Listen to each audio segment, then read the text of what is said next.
Thank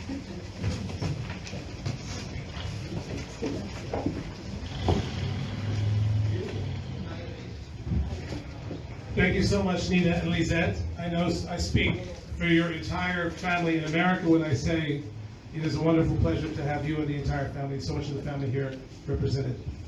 Out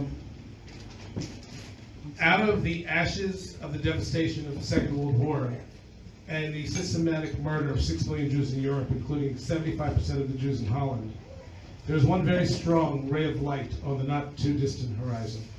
This ray of light turned into the founding of the modern state of Israel in 1948. It has become a strong, thriving country despite having to spend most of its existence defending itself against its enemies. It is part of the Jewish consciousness for so many of today's Jews, and it is a great honor. I welcome Nina Staris, Minister Counselor of the Israeli Embassy here in Holland.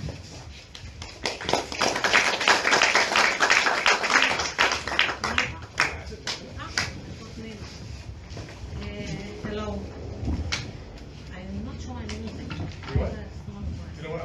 Okay. We won't tape on the video. She's not on it. Oh, really? Yeah. Oh, okay. It's okay. It's not a video, then. Oh, okay. Then we make my work. Dear families, distinguished guests and media, thank you all for coming together today for this very special occasion. As a diplomat dealing with Yad Vashem, I come across numerous stories of heroic acts by civilians who put their lives in danger in order to save the lives of the Jewish people. What we also come across in that no story resembles the other. Each story has its own circumstances and uniqueness to it, just like the one today. When I first heard about this story, I was sitting in my office on what I believed was to be an ordinary day. I received a phone call from Mr. Nico Moon, and what was to follow was not ordinary at all. He proceeded to tell me about Wim de Haan and his father Johnny, who was a close friend and band partner of David Krohn's uncle Bram, before the war had broken out. Once he did, Nico told me that Bram asked Johnny to look after his instrument until he returned to Amsterdam. I thought for a second and asked Nico if by any chance the instrument he was referring to was a violin. He said yes, and was surprised that I immediately knew the instrument was a violin. So I explained him that due to my Polish Jewish roots and dealing with all the wages among the nation stories, the Jewish instrument at that time was expected a violin. Unfortunately, as in many other stories, Bram never arrived back to Amsterdam, never came back from the war, and was perished in Auschwitz. But Johnny still kept the violin, which was passed on to his son Wim after Johnny's death. This story is not only about the violin that was preserved for so many years. This story goes beyond material possession. This story symbolizes and signifies the friendship, the commitment, the love to music that these two young people shared before the war, and the emotional value between two friends and the importance of honoring one's promise.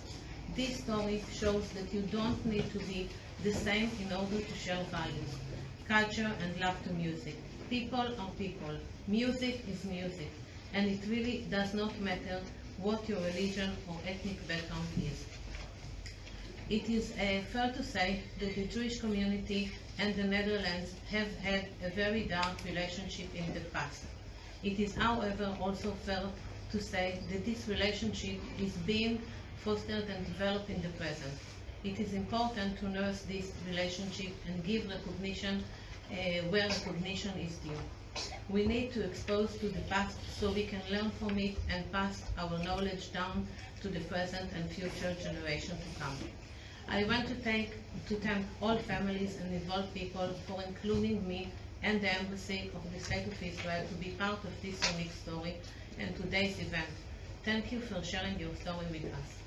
I am closing my speech in a personal point of view. This is my last ceremony related with Holocaust, Yad Vashem, etc. in the Netherlands in the last 3 years.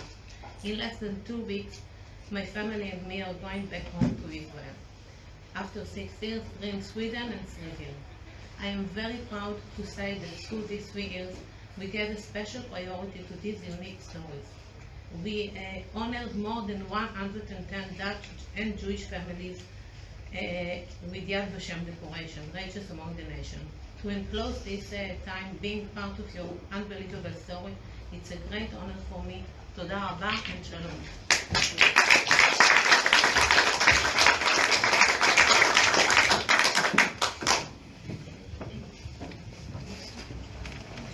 In the wake of the Holocaust, a memorial was founded in Jerusalem, Israel. A memorial that not only recognized and honored the 6 million Jews killed, but also honoring and thanking those righteous people throughout Europe that saved Jews, such as the Tikiftas. In 1985, my parents planted a tree to honor the Tikiftas in what is now known as the Avenue of the Righteous Among the Nations. The archive is the oldest department of Yad Vashem, but before presenting an exhibition, Yad Vashem collects items. The best known of these are the historical photographs, as well as the pages of testimonies collected from survivors. It's information of the victims has helped survivors achieve some degree of closure, and that same process of collecting information played a significant role in what is happening here today. We are honored to have with us a representative from Friends of Yad Vashem, Mr. David Simon, in Holland, Friends of Yad Vashem in Holland, to share his words with us.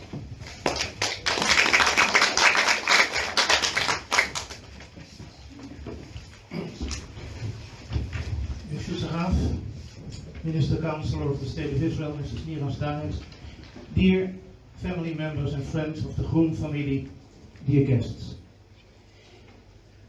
As President of the Stichting Vrienden van Yad Vashem Nederland, it's a great honor to be present today at this very special occasion.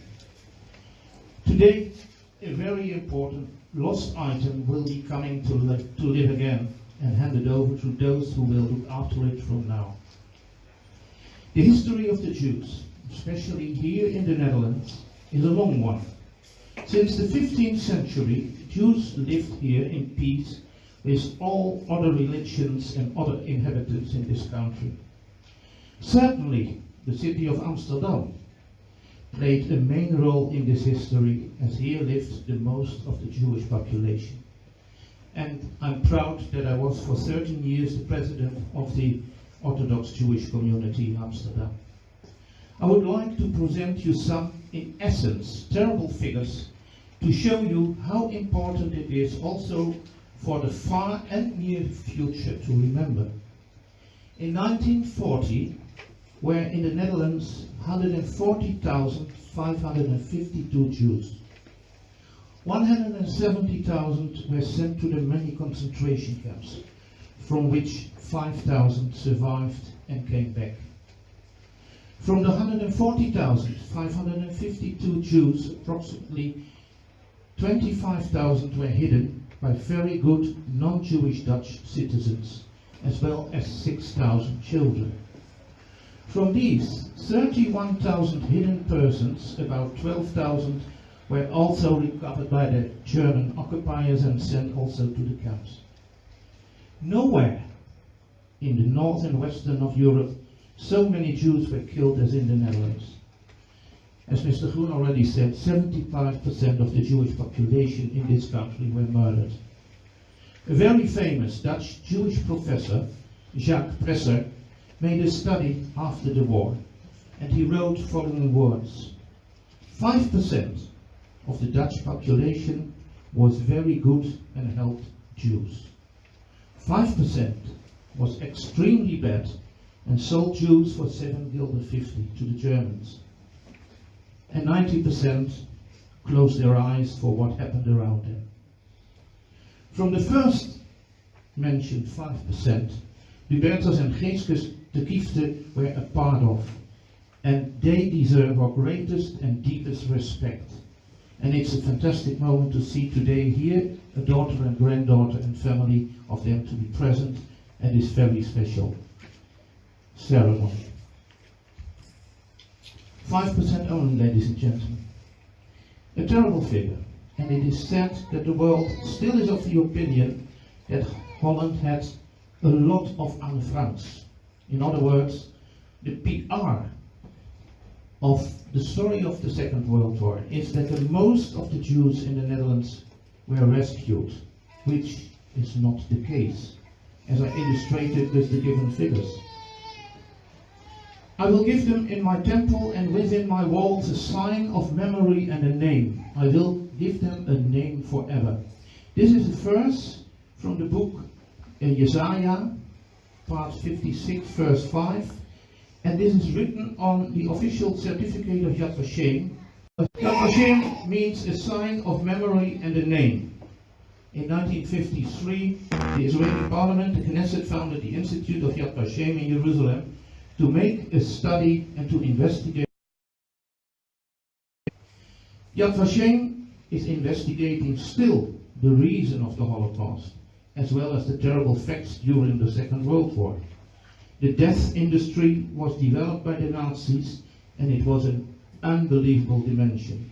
6 million Jews, as already said, were killed in more than terrible industrial. So Yad Vashem is an institute that will honor those who stood out for bravery, civil courage, also again in Amsterdam. It is absolutely important to never stop teaching young and old about this black file in recent history. Yad Vashem needs gifts and donations for this important work, and we as a Dutch foundation will do our utmost to help Yad Vashem where we can. May we all wish and hope that this violin will be played forever with the nicest pieces of music one can hear. This afternoon, dear guest, is an afternoon with a lot of food for thought.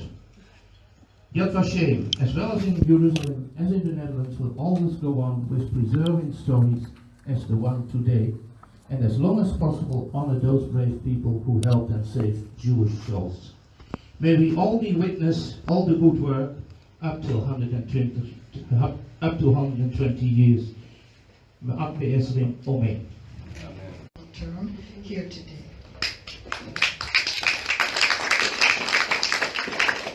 We gather in these beautiful surroundings with their particular resonance at this particular moment in history, when contemporary anti-Semitism and conspiracy theories are on the rise, echoing the hateful propaganda of the 30s and 40s. Although we have never met before, I feel that I am among friends in a country which holds the distinction of having one of the highest number of citizens who have been recognized as righteous among nations, well over 5,000. Elie Wiesel was the first president of our institution. To paraphrase his acceptance speech for the Nobel Prize, that represented all that was good and beautiful in civilization, friendship and art, which allow man to transcend his condition, as well as hope and the indomitable human spirit. Hillel wrote, "It is though he had saved the entire world." It is said that a musical instrument forever captures part of the soul of those who have played it. And so, whoever saves a violin. Bram Rodriguez Lopez was only a boy when he perished at Auschwitz. We know that he had a gentle nature, that he loved music, and that he and Johnny DeHaan played together. Those who are no longer among us, but also a moment of great joy, a reunion, of coming together, and ultimately a homecoming. The moment when an object representing the soul and the spirit of a beloved uncle they could never know finally returns to the family. Theodor Adorno intimated that after Auschwitz, poetry seems barbaric, and yet, after 3/4 of a century, thanks to the magic of... As though he was destined to die, as so many would. When his end was drawing close, Katz asked the Nazi officer if he could sing one song. The song is known as El Malei Rachmi, O God, full of mercy, the prayer for the dead. The Nazi officer was so taken by the beauty in his voice, he felt he could not take his life and told Katz to run away and escape, which he was able to do. Today is my pleasure to introduce my brother Leo, who will do that same prayer for us, El Malei Rachmi, followed by the